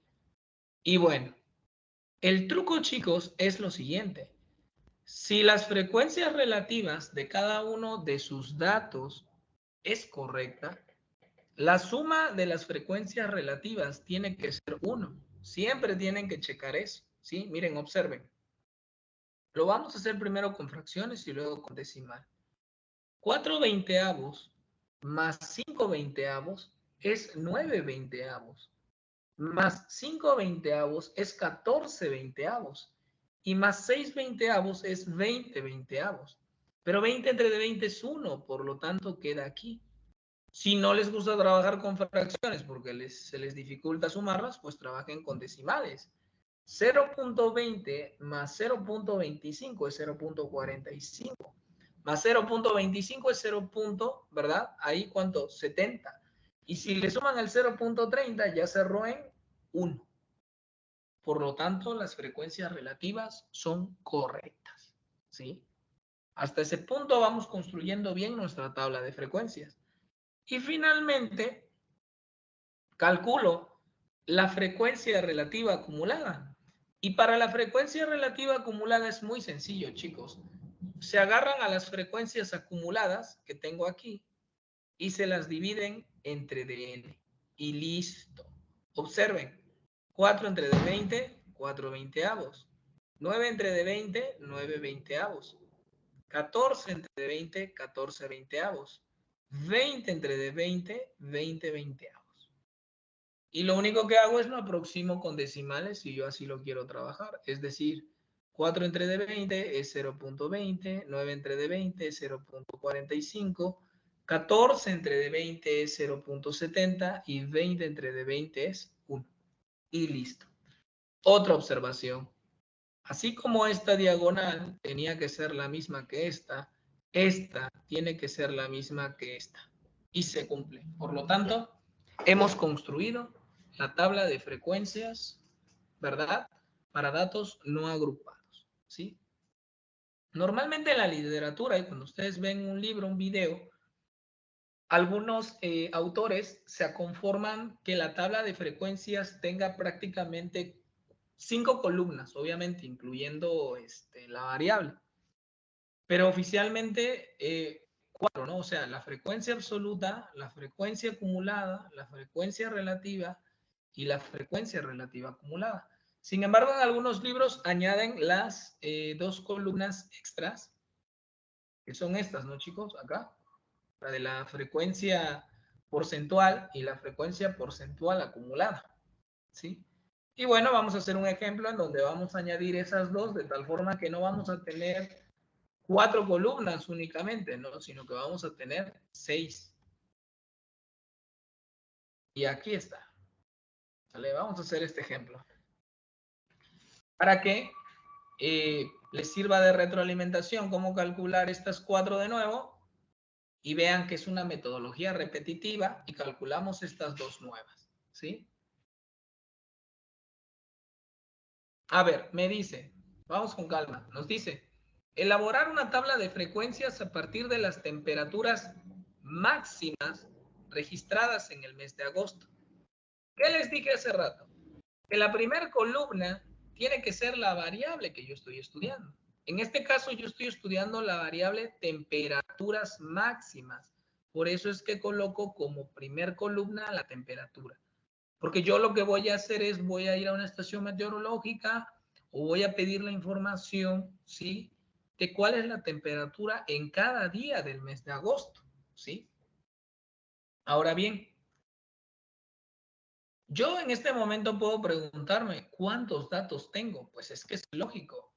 Estoy considerando el mes de agosto. Y el mes de agosto, ¿cuántos días tiene, chicos? 31 días. Y si yo estoy tomando la temperatura máxima de todos y cada uno de los días del mes de agosto, pues yo debo de tener un registro de 31 temperaturas máximas, ¿sí? Entonces, ¿esto cómo se interpreta o cómo interpreto todos estos datos que están acá? Pues de esa forma, ¿sí? Vuelvo a repetir, si yo voy a considerar o voy a tomar, ¿verdad? La temperatura máxima de cada día del mes de agosto, pues como el mes de agosto tiene 31 días, pues lógicamente debo de tener 31 datos de temperatura. Y entonces lo que me intenta dar a entender acá es que el 1 de agosto yo tengo 17 grados centígrados. Esa fue la temperatura en ese lugar. En el segundo de agosto, o el día 2 de agosto, ¿sí? 18 grados centígrados. Perdón, el 3 de agosto, 15 grados centígrados. El cuarto día del mes de agosto, 16 grados centígrados. Así sucesivamente hasta el día 31 de agosto, que la temperatura fue de 19 grados centígrados, ¿sí? Yo ya ubiqué mi variable, es la temperatura, es una variable cuantitativa, porque lógicamente si tomo la temperatura me va a arrojar un dato numérico, ¿no? En grados Celsius, Fahrenheit o Kelvin. Y entonces, ahí está, mi primer columna. Lo mismo que les dije hace rato. Ya que tengo la primer columna con el nombre de la variable, me agarro todos los datos, todos, ¿sí? Me agarro todos los datos. ¿Y qué voy a hacer? Voy a observar en ese conjunto de datos los datos diferentes que hay, es decir, todos los distintos, los que no se repitan. Si ustedes prestan atención y checan cuidadosamente, los datos diferentes son 15, 16, 17, 18, y 19 y 20. Y a partir de ahí, todos los demás datos son repetitivos de alguno de los que acabé de mencionar. ¿Vale? Entonces ahí está el dato 15, el dato 16, 17, 18, 19 y 20, chicos. Ahí está automáticamente. Siempre es así. Volví a repetir lo que dije y expliqué en la primera tabla de frecuencias. Ahora, ¿qué es la frecuencia absoluta? El número de veces que se repite cada uno de nuestros datos diferentes dentro del conjunto de datos. Por lo tanto, ¿cuál es la frecuencia absoluta de 15? Pues cuento cuántas veces se repite 15 ahí y esa es su frecuencia absoluta. Y si observamos es, aquí tengo 1, no, aquí tengo 2, aquí tengo 3 y aquí tengo 4. Y solo hay 4 15. Por lo tanto, esa es la frecuencia absoluta. ¿Cuántos 16 tengo? Los cuento. Tengo 1, tengo 2, tengo 3, tengo 4 y tengo 5. Por lo tanto, la frecuencia absoluta de 16 es 5.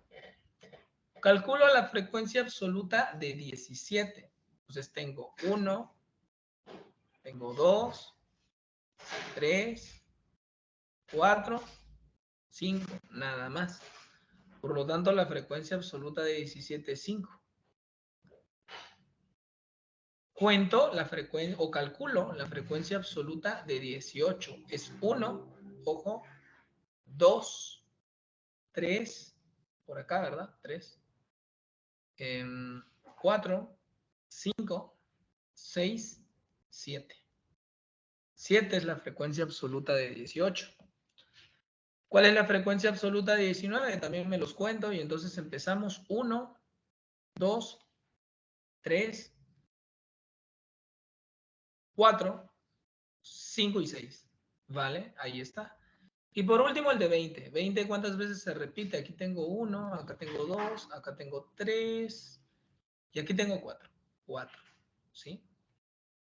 Listo. Ya los tengo. Es todo lo que necesito.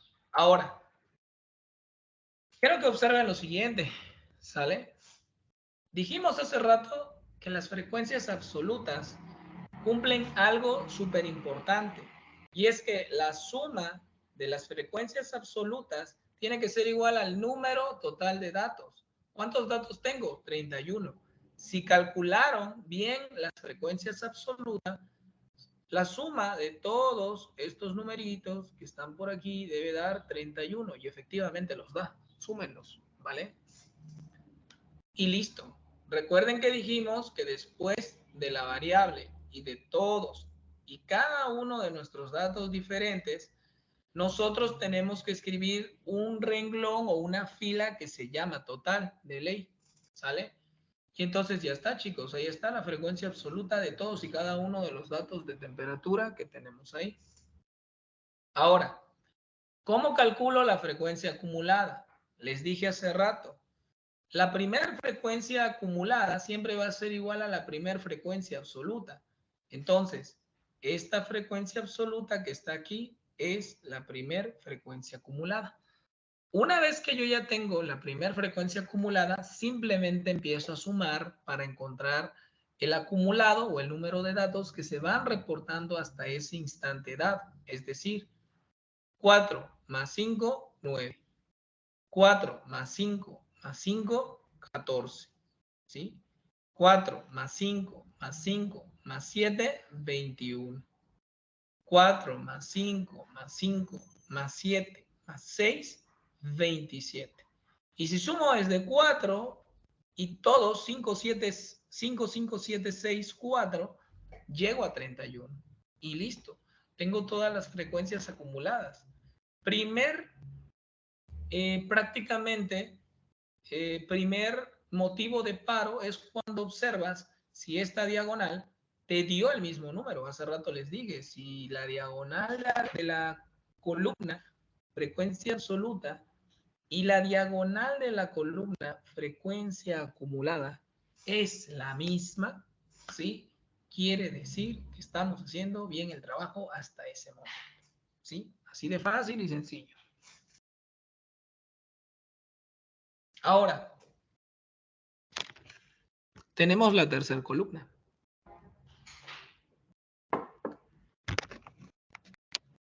Que es prácticamente la frecuencia relativa. Vuelvo a repetir. ¿Cómo se define la frecuencia relativa? La frecuencia relativa se define como la frecuencia absoluta entre n, donde n es el número total de datos que yo tengo, ¿sí? Entonces, si yo quiero encontrar la frecuencia relativa de la temperatura 15, de la temperatura 16, de la temperatura 17, 18, 19, 20. Me tengo que agarrar las frecuencias absolutas y dividirlas entre dn. ¿Sale? Así de fácil y sencillo. Entonces, 4 entre 31, porque n vale 31. 5 entre 31. 5 entre 31. Aquí está. 7 entre 31. 6 entre 31. ¿Vale? 4 entre 31. ¿Vale? Ahí está. Y prácticamente, ¿vale? Quiero que observen que tienen dos opciones, ¿sí? Como se los dije, la frecuencia relativa la pueden trabajar como una fracción, chicos, si ustedes quieren. Pero también la pueden trabajar como un número decimal. A ver, ¿por qué yo les recomendaría que trabajaran siempre la frecuencia relativa como una fracción? Porque lo que pasa, chicos, es que como ustedes saben, cuando se dividen dos números, ¿verdad? Por ejemplo, como 4 entre 31, pues te pueden salir más decimales, de hecho infinitas decimales. Y cuando tú empiezas a agarrar 2 decimales, 3 decimales, 4 decimales, una decimal, de esas infinitas decimales, ya estás perdiendo un montón de valores y estás haciendo que lógicamente, ¿verdad? Tu resultado no sea preciso. Y si tu resultado, tu cálculo no es preciso o lo más preciso que se pueda, ¿verdad?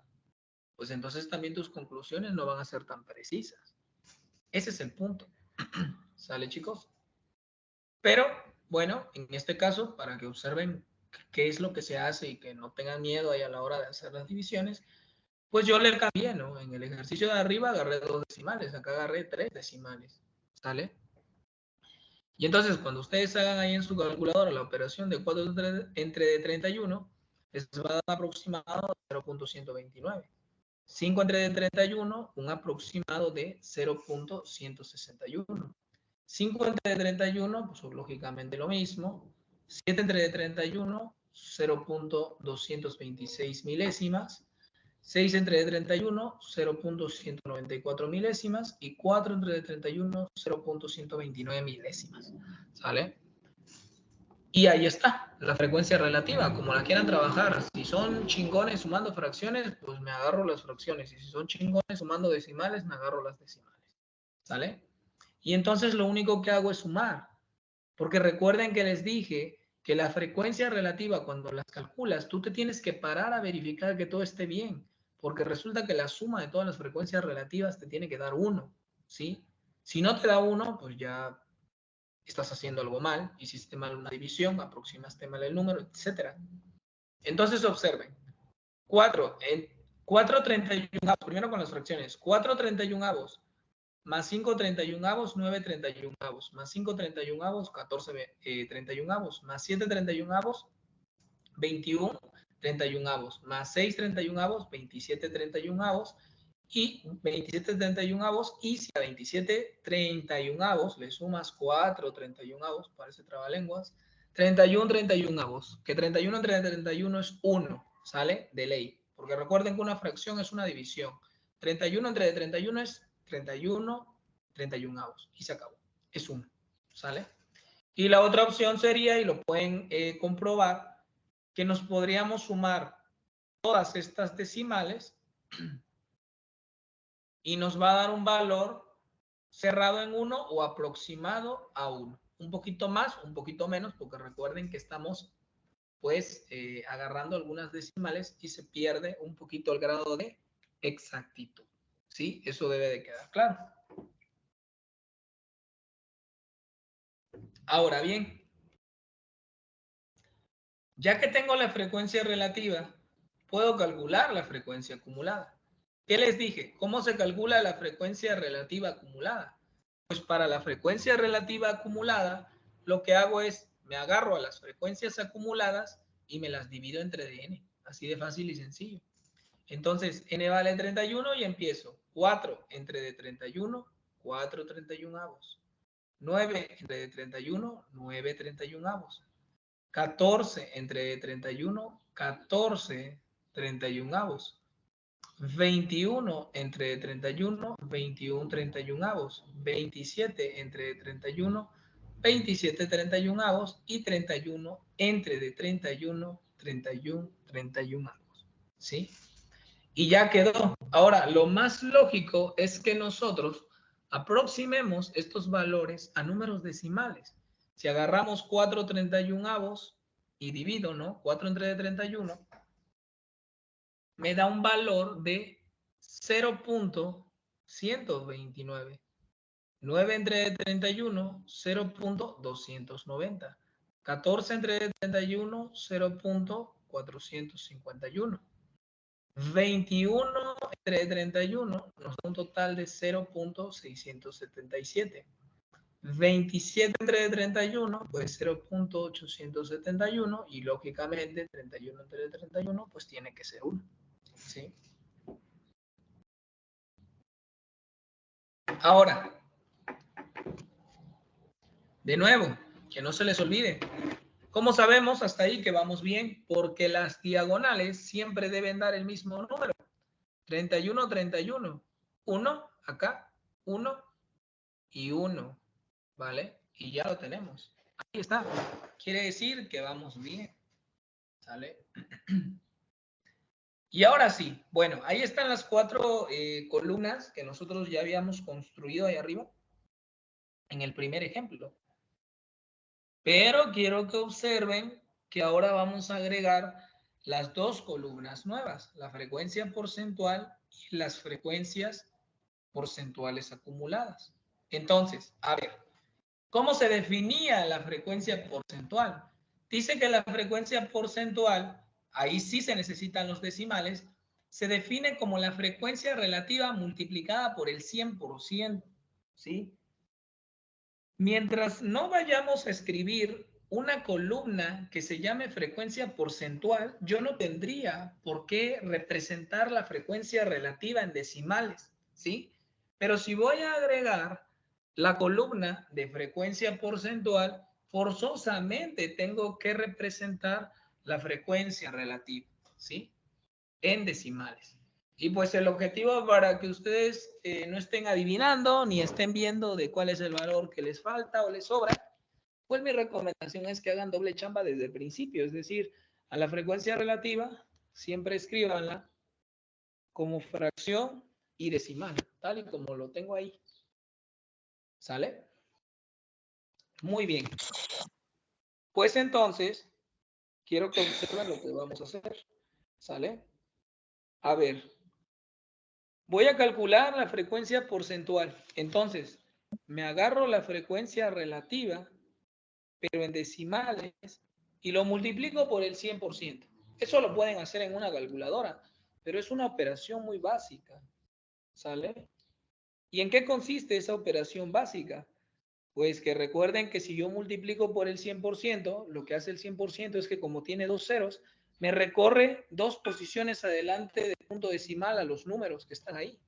Entonces, cuando yo multiplico el 0.129 por 100%, les va a dar 12.9%. Solo estos dos primeros me los echo adelante. El 0.161 por 100 me da 16.1%. Los dos primeros números me los echo adelante. Lógicamente ese tiene que ser el mismo que el anterior. Ahora, si al 0.226 lo multiplico por el 100%, me va a dar un total de 22.6%. Si el 0.194 lo multiplico por el 100%, me va a dar 19.4%. Y si al 0.129 lo multiplico por el 100%, me da un total de 12.9%. Resulta que si la frecuencia porcentual es correcta, la suma de todas las frecuencias porcentuales les tiene que dar el 100%. ¿Sí? Un poquito más, un poquito menos, sí aproximaron por ahí decimales. ¿Sí? En este caso sí cierra. Y lógicamente, chicos, lo que les había comentado, o sea, es muy análogo el concepto, pues precisamente de frecuencias porcentuales, ¿sí? Porque, pues, si quiero calcular las frecuencias porcentuales acumuladas, pues lo mismo. La primer frecuencia porcentual acumulada es la primer frecuencia porcentual.